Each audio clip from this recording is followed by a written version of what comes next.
Արիա Կարապետյան, համեցեք։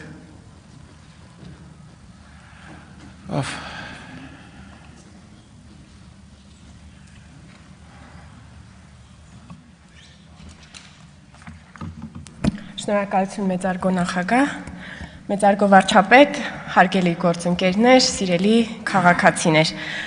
Հայաստանի Հանրապետության Սահմանադրության մեջ գրված է. կրոնական կազմակերպություններն անջատ են պետությունից։ Կրոնական կազմակերպությունները Հայ առաքելական եկեղեցին Հայաստանի Հանրապետությունում գրանցված կրոնական կազմակերպություն է։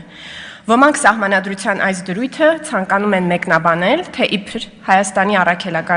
Հայ առաքելական եկեղեցին կարող է իրեն պահել որպես պետությունից դուրս եւ պետությանը զուգահեռ կառույց, սկսած պետությանը սեփական եկամուտների մասին տեղյակ չպահելուց, մինչև իր սեփական եւ ուրույն արտաքին քաղաքական կոնցեպտներով հանդես գալը։ Սակայն սահմանադրության վերոնշյալ դրույթը իրականում այն մասին է, որ Հայաստանի Հանրապետությունը չունի պետական կրոն եւ երաշխավորում է կրոնի ազատությունը։ Ահա թե ինչու կրոնական կազմակերպություններից որևէ մեկի պետության մաս չկազմելու մասին այս հոդվածում գրված է նաև, որ Հայաստանի Հանրապետությունում երաշխավորվում է կրոնական կազմակերպությունների գործունեության ազատությունը։ Նման դրույթ իրենց սահմանադրություններում ունեն բոլոր այն պետությունները, որոնք միջնադարում աստվածատուր հռչակված միապետություններից անցում են կատարել դեպի աշխարհիկ հանրապետություններ։ Այսպիսով, այս դրույթը իրականում Հայ առաքելական եկեղեցու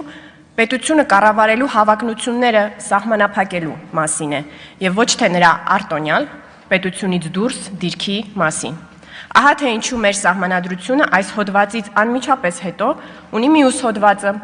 որով Հայաստանի Հանրապետությունը ճանաչում է հայաստանյաց առաքելական Սուրբ եկեղեցու որպես ազգային եկեղեցու բացառիկ առաքելությունը հայ ժողովրդի հոգևոր կյանքում, նրա ազգային մշակույթի զարգացման եւ ազգային ինքնության պահպանման գործում։ Անշուշտ հայ առաքելական եկեղեցին մեր ազգային ինքնության մասն է եւ բացառիկ առաքելություն է ունեցել մեր ազգային ինքնության պահպանման մեջ։ Ես իմ նախորդ ելույթներից մեկում խոսել եմ այն մասին, որ Օսմանյան կայսրությունում արդարացված էր հայ առաքելական եկեղեցու այդ ժամանակվա կաթողիկոսի իսկ բնորոշմամբ գազանազուսպ եւ լարախաղաց լինելը եւ այն մասին, որ այժմ Հայաստանի Հանրապետության որոշելիքն է լինել գազանազուսպ եւ լարախաղաց, թե չլինել։ Այս անգամ խոսենք պարսկական կայսրության օրինակով, հասկանալու համար, թե ինչ զոհողությունների է գնացել հայ առաքելական եկեղեցին մեր ազգային ինքնության պահպանման իր ստանձնած առաքելությունը կատարելու համար, ինչպես են այդ զոհողությունները փոխել մեր եկեղեցին եւ ինչպես այժմ պետք է փոխվի հայ առաքելական եկեղեցին։ Դպրոցում բոլորս էլ սովորել ենք, որ պարսկական կայսրությունում քրիստոնյա մնալու համար անհրաժեշտ էր վճարել գլխահարկ։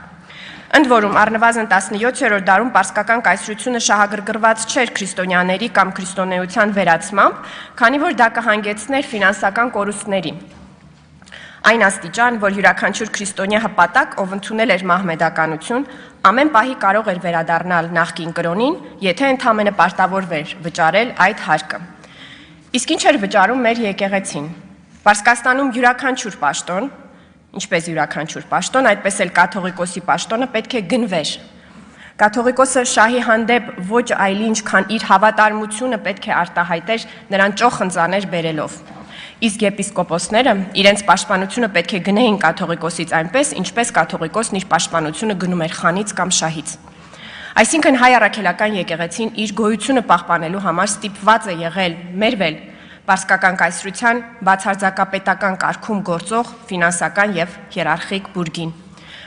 Այս մասին մենք կարդում ենք պատմաբան Աշոտ Հովհաննիսյանի հայ ազատագրական գաղափարին նվիրված նախորդ դարասկզբի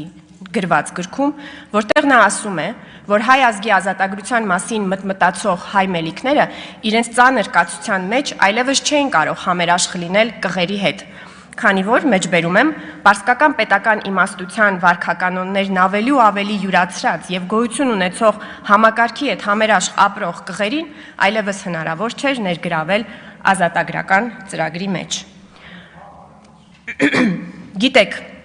մեր պատմությունը կրկնվելու հատկություն ունի, քանի դեռ մենք գիտակցաբար այն ինքներս կերտելու պատասխանատվություն չստանձնենք։ Ինչպես այն ժամանակ հայ առաքելական եկեղեցին ազատագրական պայքարի գաղափարի կրողը չէր, հաշտ էր կայսրության հետ։ Այդպես էլ այժմ հայ առաքելական եկեղեցին մեր պետության գաղափարի կրողը չէ։ Բայց մենք դա կփոխենք, որովհետև առնվազն մեր ժողովուրդը անտեղի չէ եկեղեցուն ի պահ տվել իր վանքերը։ Սիրելի քաղաքացիներ, քանի դեռ մեր եկեղեցին չի ընդունել մեր պետության գերակայությունը որպես մեր ժողովրդի կամքի արտահայտություն, այն շարունակելու է լինել կայսրությունների մեջ դարեր շարունակ գոյատևելու համար ձեռք բերած հատկությունների կրող։ Ես առիթ ունեցել եմ նկարագրելու, թե ինչպես է մեր եկեղեցին կամա թե ակամա բաղձում մեզ վերադարձնել այն վիճակին, երբ ինքն էր մեր ճակատագրի տերը։ Այս անգամ ցանկանում եմ հանրության ուշադրությունը հրավիրել շուրջ 1 ամիս առաջ տեղի ունեցած մի իրադարձության վրա, որը կրկին շատ վառ ի ցույց է դնում, որ մեր եկեղեցին հոգևոր հարցերով զբաղվելու փոխարեն իրեն քաղաքական դերակատար է զգում։ Այս տարվա ապրիլի 27-ին Բալթյան երկրների հայոց թեմի առաջնորդ գերաշնորհ Տեր Վազգեն arczepiskopos Միրզախանյանը Հայաստանի Հանրապետության վարչապետի Էստոնիա կատարած այցի ժամանակ ասել էր. «Մեր աղոթքն է, որ պարոն վարչապետ, ձեր այն ծրագրերը, որ ունեք խաղաղության եւ մեր Հայաստանի հարևանների հետ հաշտության, լինի հաջողությամբ։ Մեր աղոթքն է, որ որպես եվրոպական երկրների հավատացյալներ, քաղաքացիներ եւ առաջնորդ, մեր երկիրը դեպի Եվրամիության իր քայլերն անի, որովհետեւ մեր քրիստոնեությունը եկել է իրականության մեջ արևմուտքից, Տրթատ թագավորը Սուրբ Գրիգոր Լուսավորիչը։ Եվ համոզված եմ, որ այն քաղաքակրթությունը, որ տեսնում ենք այստեղ, մեր երկրի ապագան այս քրիստոնեական գեղեցիկ միջավայրում է։ Մեր աղոթքն է, որ այդ հաջողությունները լինեն, որ Հայաստանը նույնպես մերձբալթյան երկրների պես դիցուկ Էստոնիայի կարողանա խաղաղ համագործակցությամբ մեր ժողովրդին լավ, գեղեցիկ ապագա ապահովել։ Թող Տերն օրհնի Հայաստանը, ողջ ավականին, ձեզ եւ բոլոր բարի առաքելությունները։ Եվ ինչ, հայ առաքելական եկեղեցին որոշեց հայտարարությամբ արձագանքել arczepiskoposի աղոթքները գրաքննության ենթարկելով եւ ասաց.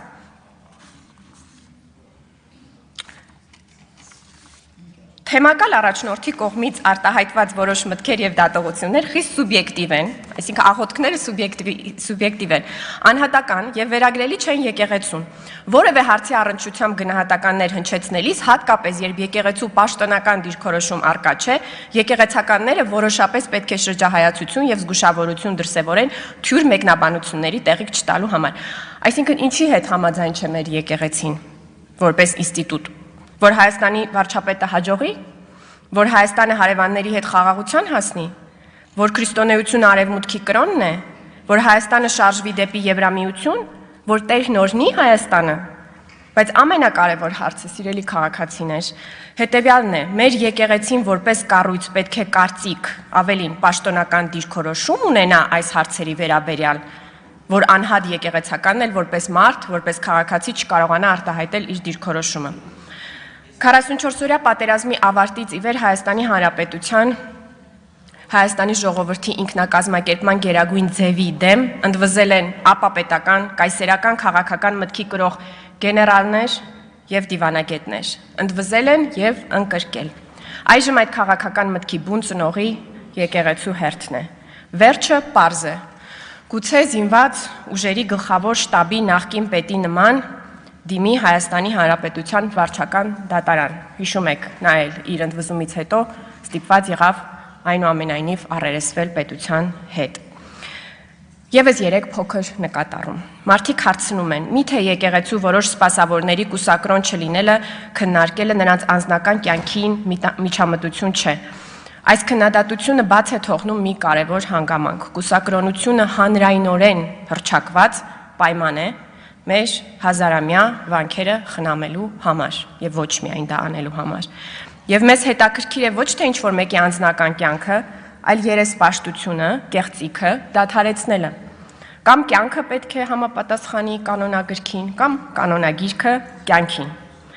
Երկրորդը, երբեմն նաև կարծիք է հնչում, թե ահա մենք թողած օրինակ Իսրայել-Իրան հակամարտությունը զբաղված ենք հայ առաքելական եկեղեցով։ Հայ առաքելական եկեղեցու խնդիրները իհարկե պետք է լուծվեն, քանի որ սա ուղիղ կապ ունի մեր երկրի դիմակայունության եւ անվտանգության հետ։ Պետք է լուծվեն թե կայսերական օրակարգերի հարցերը, թե քաղաքականությանը եւ ընտրություններին չմիջամտելու հարցերը, թե եկամուտների եւ հարկերի հարցերը, թե կանոնագրքին համապատասխանության հարցերը, թե բանակի հետ կապված արտոնությունների հարցերը։ Եվ մի վերջին նկատառում բառապաշարի հետ կապված։ Ոմանց նուրբ հոգիները ցնցվել են վարչապետի բառապաշարից։ Իմ նուրբ հոգին եւս, պարոն վարչապետ, խստորեն դատապարտում եմ։ Սակայն ոմանց պարագայում այդ ցնցումը արժանի ցնցում էր, քանի որ արդեն որ երրորդ տարին է, գուբերնատորները, նրանց սպասարկող հոգևորականները, որոշ բլոգերներ կարծում են, թե երբ հարվածներ են հասցնում պետությանը, դուք պետք է ձեռքերը ներքև պահեք, ինչու եք բարձրացնում, ինչու եք պատասխան հարվածներ հասցնում։ Խստորեն դատապարտում եմ եւ ամբողջությամբ աջակցում, պարոն վարչապետ, դարերով կուտակված մեր խնդիրները լուծելու ձեր հանձնառությունը, որպես քաղաքացի, որպես падգամավոր։ Սիրելի քաղաքացիներ, կասկած մի ունեցեք, մենք չենք մոռացել մեղմ եւ բարեկիրթ լինելու ձևը, այդպիսին կլինեն բոլորը եւ շուտով։ Շնորհակալ եմ։ Շնորհակալություն, Տիգրան Պարսիլյան, համեցեք։